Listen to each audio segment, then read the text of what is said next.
예, 정족수가 되어서 YTN 시청자위원회 9월 정기회의를 시작하도록 하겠습니다.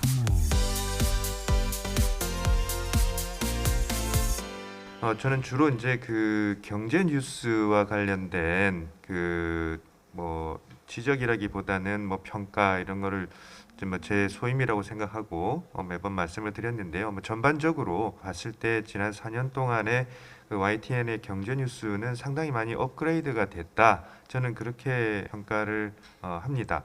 경제 많이 어렵다는 인식들이 여러 시청자들 사이에 또 국민들 사이에 있는 거는 사실이고요. 근데 그 YTN에서 전달되는 그 경제 뉴스들이 어쩌면 또 쉽게 잘 설명도 하면서 원래 초기에 제가 봤던 그런 엉뚱한 실수들을 하는 빈도들도 상당히 많이 줄지 않았나 이렇게 평가를 하고 있는 것입니다. 근데 최근에 이제 여러 경제 뉴스들이 인플레이션이라든지 미국의 금리 인상 등을 비롯해서 그런 이슈들이 계속 쏟아져 나오니까 오히려 이걸 차분히 설명하는 것보다는 그 패널의 설명을 들으면서도 특히 이제 뉴이저의 성격이 이렇게 그 진행자와 패널 간에 상당히 대담 형식을 좀 취하는 그런 부분이 있기 때문에 오히려 이제 진행자께서 그거를 막 설명을 좀 먼저 하고 또 설명을 다시 듣고 하는 그런 이제 형식으로 진행이 되는데 한 번씩 그 패널 설명을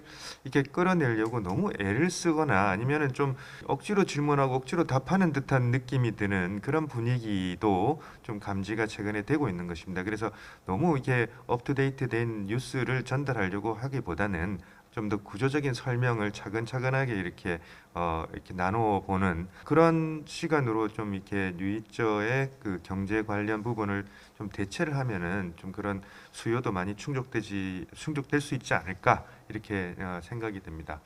그 경제 뉴스에 더해서 그 국제 뉴스에 대해서도 좀 코멘트를 많이 드렸는데요. 최근에 그 우크라이나 전쟁에 그 현장 파견을 하는 그런 노력도 하신 것처럼 많이 성과를 보이고 있는 부분이 분명히 있다고 생각이 됩니다. 사실 국제적 현상, 국제사회에서 나타나고 있는 현상을 보도를 해야 되는데 그전에는 그 현상을 외신 어딘가에서 보도했다는 거를 보도하는 그런 이제 행태들이 좀 있었었는데 지금은 이제 그런 부분들은 많이 좀 사라졌다고 이렇게 보고 있고요. 그래서 핵심 이슈들을 좀 잘 전달하고 있다는 측면에서도 상당히 많이 그 진전이 있었다라는 그런 평가를 또 드리고 싶습니다. 저희 그 뉴이저 질문 내용 같은 거 말씀하셨는데 사실 저희 함영건 앵커가 굉장히 학구적이어서 공부를 되게 많이 해가지고 옵니다. 그러다 보니 질문이 좀 길어지고 저도 늘 고민인데요. 본인이 너무 많이 하시다 보니까 그걸 설명하다 보면 오히려 패널로부터 조금 시청자들이 듣고 싶은 답변이 안 나오는 경우가 살짝 있기도 합니다. 근데 가능한 한 조금 더 깊이 있고 좀 시청자들의 입장에서 드러낼 수 있는 답변을 끌어내도록 저희 제작진들이 조금 더 노력하겠습니다. 정치 분야 보도 관행에 혁신적 변화가 필요하다고 생각합니다. 우선 보도 분량 및 시간의 축소가 필요하다고 생각합니다. 24시간 보도 채널의 속성상 시간 중 광고 시간 제외하고 순수 보도 시간 중에서 정치 분야의 보도 시간을 꼼꼼히 분석해 보시면 보도 분량 및 시간 점유 비율이 다른 분야에 비해서 과도하게 높다는 것을 알 수 있을 것입니다. 지난 4년간의 위원 활동 중에도 수차례 말씀드린 적도 있습니다만 그래도 말씀드리고 싶은 것이 이 부분입니다. 또 다른 하나는 정책 중심 보도 내용의 변화가 필요하다라는 생각입니다. 대부분의 정치 현장의 보도 내용은 정당과 정치인 간 갈등과 이견 중심 보도가 자리를 잡고 있다고 생각합니다. 전문가 패널 토의나 각각의 소속 정당이 다른 정치인 등이 출연해서 대담을 나누는 보도에서도 소속 정당의 이념에 부합하는 정책 방향, 여론의 추이, 효율, 경제적 가치, 민생에 중점을 두고 토론하고 싸워야 하는데 말꼬리 하나를 가지고 잘했다, 잘못했다, 어떻게 생각하느냐 등의 정답이 뻔한 질문을 하는 또는 거기에 답하는 식의 보도 패턴은 바뀌어야 하지 않느냐 생각합니다. 오늘 회의로 4년 동안 해오던 시청자위원 임기를 마칩니다. 방송의 비전문가가 시청자 의견을 대변한답시고 이것저것 어줍잖게 말씀을 드렸던 것 같습니다. 그런 와중에 저도 많은 것을 배우고 알지 못했던 새로운 사실들도 알게 기회가 되었다고 생각합니다. 코로나19 팬데믹 등 글로벌 위기 속에서 위험을 무릅쓰고 보도에 앞장서 주신 일선 취재진과 임원님, 4년 동안 함께 동고동락한 우리 시청자위원 여러분께 진심으로 감사하는 말씀을 드리고 YTN의 지속적인 성장 속에서 저널리즘의 승화를 기원합니다.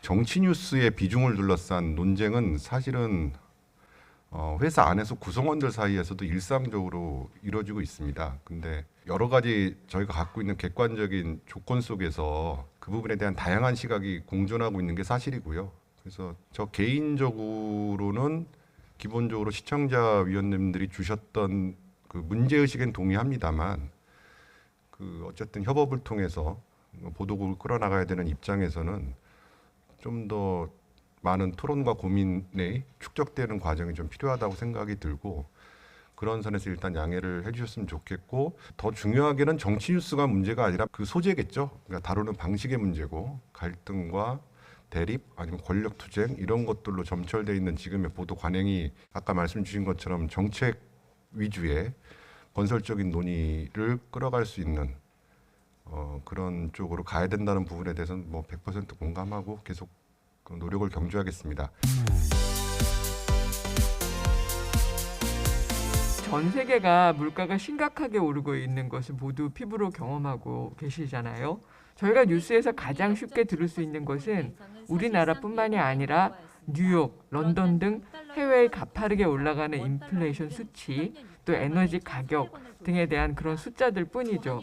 그러나 이조차도 전쟁과 기후변화가 우리에게 구체적으로 어떻게 어떤 변화를 가져왔기에 우리의 실생활에서 이렇게 오랫동안 고통을 안겨주는지 세세히 친절한 설명을 전혀 제공하고 있지 않다고 봐요. 우리는 왜 이런 문제가 생겨나고 도대체 어떻게 하면 해소되는 것인지 그리고 언제 정상화가 되는 건지 정상화는 결국 될 것인지 구조적으로 대책은 없는 것인지에 대한 설명을 들어보고 싶습니다. 제가 몇몇 해외 미디어들을 살펴보니까 나름대로 이에 대한 사설이나 좀 더 구조적인 면에서의 문제점을 지적하고 대안을 제시하려는 그런 분석 내용들도 종종 눈에 띄던데요. YTN 매체들에서는 이러한 부분들이 상대적으로 많이 부족한 것 같습니다. YTN은 전문가분들을 활용한 좀 더 심도 깊은 분석이나 데이터 저널리즘을 활용한 분석들이 제공된다면 매일 매체를 접하고 또 매일 인플레이션 속에서 고통받는 시민들이 그래도 조금은 수긍하고 또 지금을 이겨낼 수 있는 힘을 얻을 수 있지 않을까 그렇게 생각이 들어서 아쉽다고 제가 지적한 것이고요. 저도 오늘 마지막인데요. 지난 2년간 시청자위원을 하면서 느꼈던 소회를 간단히만 말씀드리겠습니다. YTN은 24시간 보도 채널로서 정체성이 아주 확고하고 그러한 정체성 때문에 많은 시청자들이 YTN을 항상 찾게 되는 것 같습니다. 신문에는 사설이 있다면 YTN은 매시간 수많은 각계의 전문가분들을 모시고 그분들의 입을 통해서 이러한 메시지를 전달할 수 있을 것이라고 생각합니다. 하지만 때로는 YTN 스스로도 어떤 일을 분석하고 제시할 수 있어야 된다고 생각해요. 좀 더 거시적이고 분석적인 내용을 담은 친절하면서도 우리 미디어 이용자들에게 인사이트를 줄 수 있는 그런 기사들도 지속적으로 생산이 계속되었으면 좋겠다는 당부 말씀입니다. 제가 YTN 시청자위원회 하면서 생각해보니까 크게 한 3가지 정도를 많이 중점적으로 봤던 것 같습니다. 하나는 권력 감시를 YTN이 잘하고 있는지, 두 번째는 미디어 환경이 많이 변했는데 어떤 뉴스라는 장르의 다변화를 우리 YTN이 열심히 하고 있는지, 또 세 번째는 뭐 인권이나 소위 말하는 따뜻한 뉴스, 소수자 뉴스, 인권 뉴스를 많이 다루는지 이 세 부분에 대해서 저희가 굉장히 많이 봐왔던 것 같은데 뭐 종합적으로 말씀드리자면은 뭐 저는 사실 지금 YTN이 조금 더 잘하면 더 좋겠지만 큰 불만이 없습니다. 권력 감시도 최근에 그 영빈관 터진 다음에 YTN이 추가적으로 단독 보도했죠. 거기 이제 뭐 레드 카펫 얘기도 나오고 택배 검색센터 얘기도 나오고 그런 보도도 하셨고 또 좀 지나간 얘기지만 경찰국장 그 뿌락치 논란도 아마 기자협회 상 받으신 걸로 알고 있습니다.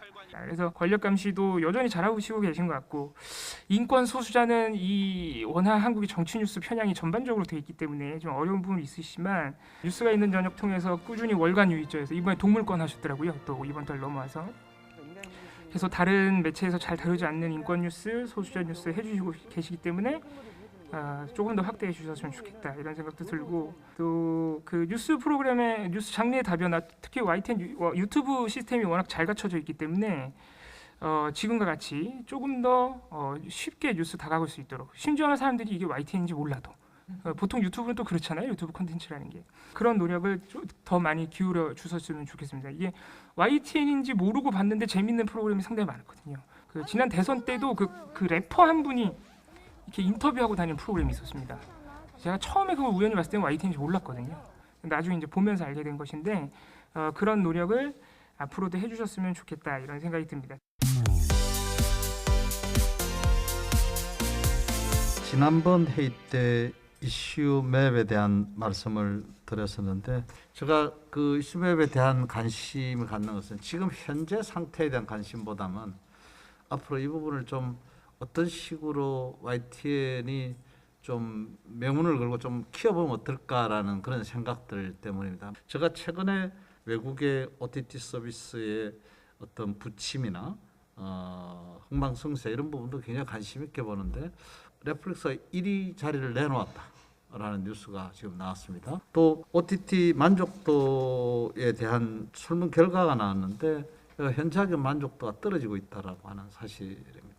그래서 이제 뭐 OTT 시대가 끝났다라는 것이 아니고 그동안 위축돼 있던 우리가 흔히 이야기하는 레가시 미디어라고 하는 전통적 미디어들의 새로운 활로를 개척할 수 있는 가능성들이 조금씩 열리는 것 아닌가라는 그런 생각을 해봤습니다. 제가 이슈맵을 이야기하면서 장하게 OTT 이야기를 했던 것은 OTT 서비스가 하지 못하는 영역들이 있다는 거죠. 그래서 쿠팡이 지금 스포츠를 가져간 OTT란 말이죠. 그런 것처럼 새로운 영역이 가능하지 않겠는가. 뉴스 OTT 혹은 OTT 뉴스도 좋다. 그래서 이런 부분들을 한 회사가 자기 뉴스만을 가지고 OTT 행세를 하기는 굉장히 힘들 거다. 그래서 다른 뉴스를 큐레이션을 해주고 또 굉장히 많은 뉴스들이 아카이빙이 돼 있고 사람들이 쉽게 찾아볼 수 있는 그런 형태면 뉴스 OTT 혹은 OTT 뉴스라는 것도 가능해지겠다라는 그런 생각. 그래서 아마 뭐 YTN이 제일 거기에 가까이 갈 수 있는 그런 회사이지 않겠는가라는 그런 생각을 해봤습니다. 이슈맵의 어떤 시도가 좀 좋은 결과들로 이어질 수 있도록 회사에서 좀 공을 많이 기울였으면 좋겠다라는 그런 생각을 하게 되었습니다. 무엇보다도 시청자위원 같이 해주셨던 분들께 감사드리고 사장님이야 여러 임원 여러분께 정말 감사드립니다. 그래서 건강하시고 잘 이 YTN을 잘 건사하셔서 더 멋진 조직으로 태어나기를 기원하겠습니다. 지금 시장이 안 열린 상태에서 투자를 성급히 할 수가 없어서 지금 다져가고 있는 단계로 이해해 주시면 좋겠고요. 단기적으로는 이렇게 축약하는 큐레이션하는 방식을 다양화하고 지속적으로 변화시키고 그래서 이런 형식으로 뉴스를 정리할 수도 있구나라는 그런 인식을 소비자와 공유하는 것을 단기적인 목표로 삼고 있습니다. 그리고 보도를 소비하는 것이 힘들고 부담스러운 것이 아니라 재밌게 놀면서 자연스럽게 이 중요한 이슈에 대해서 이해하실 수 있게 뭐 폴 형식이나 퀴즈 형식이나 이런 놀이 개념을 조금 더 적극적으로 부과시키는 것을 또한 이제 단기적인 목표로 삼고 있습니다. 장기적으로는 개인별로 다 관심사가 다르니까 개인 맞춤형 뉴스 서비스하고 그다음 또 유저들 간의 소통이 가능한 SNS 기능 장착 여기까지를 이제 목표로 삼고 있는데 이 두 부분은 투자가 좀 많이 돼야 되는 부분이라 우리 위원님들이 조금 더 좋게 평가해 주시면 우리 사장님께서 지갑을 열어주시지 않을까 생각됩니다.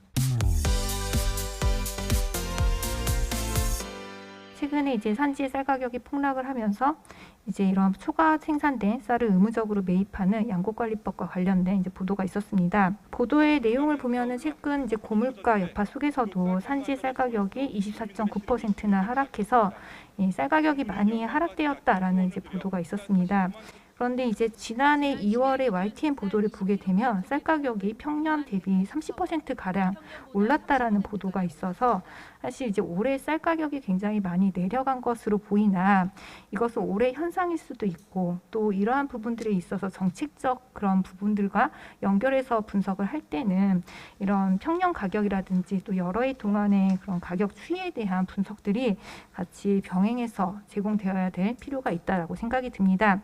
물론 YTN에서도 9월 26일자 뉴스라이브 보도를 통해서 지난해 흉년으로 인해서 쌀 가격이 올랐다라고 언급이 있었지만 전반적인 보도의 내용에서는 올해 쌀 가격이 크게 폭락했다라는 그런 보도가 강조가 되었습니다. 또한 이번 양곡관리법 개정과 관련된 보도에서 사실 이제 지금은 이 보도가 약간 정치적, 여야의 정치적 공방으로 좀 보도가 되고 있지만 사실 이제 양곡관리법의 개정은 또 소비자들의 쌀 가격에 또 영향이 미칠 수 있어서 사실 좀 소비자의 측면에서 이 법안에 대한 여론 동향이라든지 또는 의견에 대해서 보도가 함께 이루어졌다면 좋았을 것이다라는 아쉬움이 있었습니다. 마지막으로 제가 이제 시청자위원회 활동을 하게 되면서 지난 발송들을 살펴보면 사실 YTN이 물론 굉장히 뭐 가끔 보는 시청자들 입장에서는 방송의 변화가 크게 없다라고 생각할지 몰라도 굉장히 좀 감각적으로 그래도 이러한 그 뉴스 전달을 하려고 좀 시도하고 노력하는 측면들이 좀 돋보였다라고 생각이 듭니다. YTN에서 그동안 유튜브를 통해서 계속 제공되었던 자막 뉴스 같은 경우는 사실 방송 3, 4일 지금 유튜브 들어가 보면 다 자막 뉴스식으로 제공이 되고 있어서 이런 부분들에 대해서 YTN이 좀 더 감각적으로 먼저 대응한 부분들도 있었고 또 지난 2월에 보도했던 그대에게라는 그런 선거 보도를 앞두고 했던 방송들을 보게 되면은 사실 비슷한 화두를 던지고 있지만 이런 부분들에서 YTN이 굉장히 감각적으로 다루고 있다라는 부분들이 되어서 이러한 변화들을 뭐 당장의 시청자들이 느끼지는 못하겠지만 지속적으로 이런 변화들을 하신다면은 시청자들도 YTN이 조금 더 좀 감각적으로 변하고 있다라는 그런 생각들을 많이 가지실 것 같습니다. YTN 탐사보도 프로그램인 탐사보고서 기록이 이달에 좋은 프로그램으로 선정이 돼서요. 사실 굉장히 보면서도 심혈을 많이 기울이는구나라는 것을 느낄 수 있었습니다. 나름 이제 인권 활동을 하는 사람으로서 소수자와 약자 그리고 다른 시각으로 뉴스를 보기 위한 노력들을 많이 했지만 많이 모자랐습니다. YTN이 보도 채널로서 사실은 전문 매체로서 이렇게 매체에 미친 영향이나 우리 시민들이나 시청자들에게 미친 영향이 크기 때문에 더더욱 그런 것들을 노력해야 되지 않을까. 사회적 약자의 목소리를 대변하고 중공영 방송으로서의 역할을 톡톡히 해야 된다라는 어떤 믿음으로 임해왔던 것 같습니다. 향후에도 이러한 것들이 조금 더 진전되고 프로그램에 반영이 될 수 있었으면 좋겠고요. 특히 패널 프로그램에서 계속 제가 처음부터 끝까지 말씀드리는 거지만 너무 정치 편향적으로만 형성되지 않았으면 좋겠다라는 말씀 드리고 싶고요. 최근 우리 사회가 되게 세대를 갈라치고 성별을 갈라치고 또 다름을 차별하는 이러한 언어들이 정치권이나 사회를 막론하고 벌어지고 있는 지점에 대해서도 좀 더 심도 있는 방송을 해주셨으면 좋겠습니다. 신당역 사건도 사실은 성차별적인 것이고 저는 그것은 여성 혐오 범죄라고 생각하고 있습니다. 서구 유럽이나 미국 같은 경우에는 성소수자 혐오 범죄도 상당히 많이 있습니다. 그만큼 선진국화되면서 우리의 경제적인 소득이나 과학의 진보를 누릴 수 있는 것도 있지만 그만큼 사회적 약자들이 고통받고 범죄의 사각지대로 몰리거나 또는 권리가 박탈당하는 경우들도 많습니다. YTN이 그러한 것들을 좀 더 조명하고 환경을 좀 조성해 주셨으면 하는 바람으로 마무리하고자 합니다. 말씀 주셨던 혐오의 언어라고 할까요? 혐오의 논리가 지금 공론장을 지배하고 있는 상황에 대한 우려도 100% 공감하고 전적으로 공감하고 그런 부분들을 넘어서서 그 공론장의 수준을 한 단계 끌어올리기 위해서 저희가 당연히 노력을 해야 되고 그렇게 하겠습니다. 최근에 이제 영국 여왕 엘리자베스 2세가 서거를 했었죠. 그리고 YTN에서도 많은 보도를 쏟아냈습니다. 그 YTN의 보도를 보면 주로 이제 타 국가 지도자들이 조전을 하는 내용, 전 세계가 애도를 하고 있다는 내용, 영국에서 추모의 분위기가 확산되면서 뭐 파업, 축구, 금리 결정 등의 중대사가 미뤄지고 있다는 내용 등을 보도를 하였습니다. 그리고 또 그 얼마 후부터는 조문을 위한 정상들이 그 방문을 하면서 조문 외교에 대한 보도도 하였습니다. 이와 같은 보도를 보면서 YTN이 중심을 잘 잡고 보도를 한 것인지 좀 의문이 들었습니다. 왜냐하면 영국 국왕은 영국에서 국민 통합의 상징일진 모르지만 그 영국 식민지였던 국가들에서는 그 평가가 다를 수 있습니다. 실제로 BBC 같은 외신에 따르면 호주에서조차도 엘리자베스 2세 서거로 조기 개항하는 것과 2주간 의회 일정을 중단하기로 한 결정도 모두 비판을 받았다고 합니다. 그런데 이제 YTN에서는 영국 여왕 서거와 관련해서 식민지와 관련된 보도를 거의 하지 않았습니다. 최소한의 그 형식적 중립조차도 지키지 못한 것이라고 생각이 되었습니다. 보도에 대한 미흡한 점도 말씀드렸고 또 예전에도 이것저것 또 지적을 했지만 시청자위원으로서 2년간을 지내면서 이제 총평을 한번 말씀드리자면 전체적으로는 좀 잘 해왔다는 평가를 드리고 싶습니다. 일단 그 객관적으로 보도를 하면서 분석을 하려는 태도가 보였고 시청자위원회에서 나온 지적사항에 대해서도 그 시정을 하려는 움직임도 보였습니다. 그래서 지속적으로 노력을 하려는 모습에 대해서는 후한 점수를 주고 싶습니다. 그래서 앞으로도 계속 노력하는 태도를 유지해 주시기 바랍니다.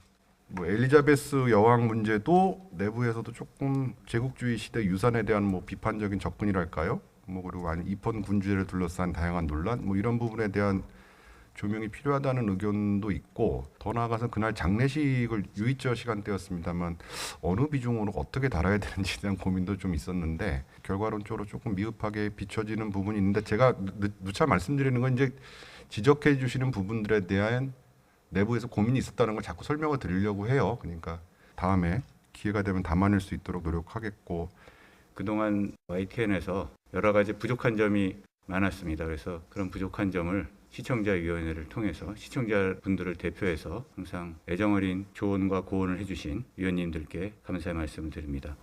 시청자위원님들의 또 마지막 참석하시는 분들의 말씀을 또 들으니 뭉클한 마음도 들고 감회가 새롭습니다. 특히 앞으로 이제 YTN이 어떻게 해야 될 것인가, 앞으로 어떻게 가야 될 것인가를 우리 위원님들이 한 분 한 분이 말씀을 해주셔서 경청을 하면서 가슴 깊이 새겼습니다. 그러면 오늘 그 YTN 시청자위원회 9월 정기회의를 이것으로 모두 마치도록 하겠습니다. 수고하셨습니다. 고생하셨습니다. 예.